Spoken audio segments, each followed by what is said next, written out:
ಇರೋದಲ್ಲ ನನ್ನೇ.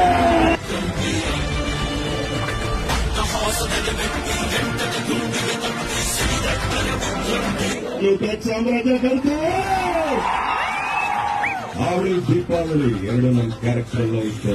ಸಲ್ಲಾಮುಡ ಸೀನಾ ಎಲ್ಲ ಸುಮ್ಮನೆ ಗೊತ್ತಾರದ ಕೂಡ ಪ್ರಕಾರ ಪ್ರೀತಿ ಮಾಡುವಂತಾರೆ, ಆಸ್ತಿ ಮಾಡುವಂತಾರೆ, ಆಸ್ತಿ ಮಾಡ್ಕೊಂಡು ಆದ್ಮೇಲೆ ಮದುವೆಗಳಂದ್ರೆ ಏನು ಜಾಸ್ತಿ ಆಯ್ತು ಅಂತಾರೆ. ಲವ್ ಮ್ಯಾರೇಜ್ ಆಗಿದ್ರೆ ಡ್ಯೂಟಿ ನೋಡ್ತಾರೆ, ಅರೇಂಜ್ ಮ್ಯಾರೇಜ್ ಆಗಿದ್ರೆ ಗೌರ್ಮೆಂಟ್ ಡ್ಯೂಟಿ ನೋಡ್ತಾರೆ. ಏನು ಬೇಡ ತಾಯಿಯವ್ರಿಗೆ ಸಿಂಗಲ್ ಆಗಿರೋದ್ರೆ ಆಗೋ ಮಗ ಬಂದು ಅಂಕಲ್ ಅಂತ ಕರೀತಾರೆ. ಗಂಡು ಮಕ್ಕಳು ಒಂಥರ ಕುಕ್ಕಡಿ ಸಂಜೆ ಕೆಳಗಡೆ ಹೋದರೆ ಮೇಲ್ಗಡೆ ಪ್ರತಿ